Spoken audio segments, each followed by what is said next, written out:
ఈరోజు మన చందమామ కథల్లో వేటగాడు అనే కథ విందాం. కథ వినే ముందు నాదొక చిన్న రిక్వెస్ట్. మీరు గనక మా ఛానల్ని మొదటిసారి చూస్తున్నట్లయితే ప్లీజ్ తప్పకుండా సబ్స్క్రైబ్ చేయండి. ఇక కథలోకి వద్దాం. పంచమని రాజ్యం రాజు విక్రమధీరుడు, మహావీరుడు. అయితే అతనికి తనను మించిన వారు లేరన్న అహంకారం జాస్తి. అతనికి వేటంటే ప్రాణం. వీలు చూసుకుని తరచుగా అరణ్యానికి వెళ్ళి జంతువులను వేటాడేవాడు. ఎప్పటిలాగే ఒక పర్యాయం విక్రమధీరుడు మెరికల్లాంటి కొంతమంది సైనికులను వెంట తీసుకుని అరణ్యానికి వేటాడడానికి వెళ్ళాడు. ఒక జింకపిల్లను చూసి బాణం గురిపెట్టాడు. అదే సమయానికి దూరం నుండి ఒక బాణం వచ్చి జింకపిల్లను తాకింది. అది నేలను ఒరిగింది. తను గురిపెట్టిన జింకపిల్లను వేటాడినది ఎవరా అని విక్రమధీరుడు బాణం దూసుకొచ్చిన దిశగా చూశాడు. ఒక పొదమాటు నుండి ఒక వ్యక్తి బయటకు వచ్చాడు. అతడి వేషధారణ చూసిన విక్రమధీరుడు అతడు తప్పక వేటగాడు అయి ఉంటాడని భావించాడు. ఆ వేటగాడు మహారాజును సమీపించినంతనే నమస్కరించి, మహారాజా క్షమించండి, మీరు జింకపిల్లకు బాణం గురిపెట్టిన విషయం తెలియక నేను బాణం వదిలాను అన్నాడు. విక్రమధీరుడు కన్నెర్ర చేసి, ఎవరు నువ్వు అని ప్రశ్నించాడు.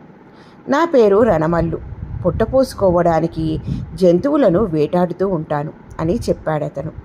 నేను వేటాడదలిచిన జింకపిల్లను నీవు వేటాడి పెద్ద తప్పు చేశావు. అందుకు శిక్షగా నీ కుడి చేతి బొటనవేలును నరికిస్తాను అన్నాడు విక్రమధీరుడు. మహారాజా, తెలియక చేసిన తప్పుకు అంత శిక్ష తగదు. విలుకాడికి కుడి చేతి బొటనవేలు ప్రాణంతో సమానమని మీకు తెలియనిది కాదు అన్నాడు రణమల్లు. నీవు నన్ను మించిన విలుకాడివా అని పరిహసించాడు విక్రమధీరుడు. మీరు యుద్ధభూమిలో ఎంత వీరులో ఈ అరణ్యంలో నేనంత వీరుణ్ణి బదులు పలికాడు రణమల్లు. విక్రమధీరుడు ఆగ్రహంతో తక్షణం వీడి ప్రాణం తీయండి అని భటులను ఆదేశించాడు. భటులు రణమల్లు మీద కత్తులు దూస్తుండగా హఠాత్తుగా ఒక మహావృక్షం మీద నుండి భయంకరమైన కొండ చిలువ మహారాజు మీద పడి అతన్ని చుట్టేసింది. మహారాజు సైనికులు బిత్తరపోయారు. కొండ చిలువ బారి నుండి తప్పించుకోవడానికి ప్రయత్నం చేశాడు. కానీ అతని శక్తి చాలలేదు. సైనికులు కత్తులు దూసి కూడా కొండ చిలువ మీద దాడి చేస్తే మహారాజుకు మరింత ప్రమాదమని శంకించారు. ఆ దృశ్యం చూసిన రణమల్లు తక్షణమే విల్లు సంధించి రాజుకు చిన్న గాయమైనా తగలకుండా కొండ చిలువ మీదకు వదిలాడు. దాంతో కొండ చిలువ పట్టు సడలించింది. అదే అదునుగా విక్రమధీరుడు కొండ చిలువ బారి నుండి బయటపడి పరుగున యువతలికి వచ్చాడు. రణమల్లు కొండ చిలువను సమీపించి తన మొలనున్న చురకత్తి తీసి దాని ప్రాణం తీశాడు. విక్రమధీరుడు రణమల్లును కౌగిలించుకుని, అహంకారంతో నిన్ను చులకన చేసి మాట్లాడాను, నీ ప్రాణం తీయించబోయాను, అయినా నీవు నన్ను కాపాడావు. యుద్ధభూమిలో ఇదే పరిస్థితి నా శత్రురాజుకు వస్తే నేను అతని చావునే కోరుతాను, నీలా దయచూపను. నీవు నాకంటే గొప్పవాడివి, నన్ను మన్నించు అని కోరాడు.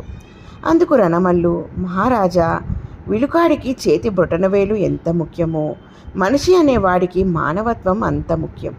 ఒక మనిషిగా నా ధర్మం నేను నిర్వర్తించాను, అంతేగాని ఇందులో నా గొప్పదనం ఏమీ లేదు అని వినయంగా బదులు పలికాడు. విక్రమధీరుడు తన మెడలోని ముత్యాల హారం తీసి రణమల్లు మెడలో వేసి అతనికి కృతజ్ఞతలు చెప్పి వెనుదిరిగాడు. ఎలా ఉంది ఫ్రెండ్స్ ఈ కథ? బాగుంది కదూ? నచ్చిందా? అయితే లైక్ చేయండి. మీ బంధువులకు, స్నేహితులకు ఈ కథలను షేర్ చేయండి. మరిన్ని మంచి మంచి కథల కోసం మా ఛానల్ను తప్పకుండా సబ్స్క్రైబ్ చేయండి. మరొక మంచి కథతో మళ్ళీ కలుద్దాం. ఉంటాను మరి.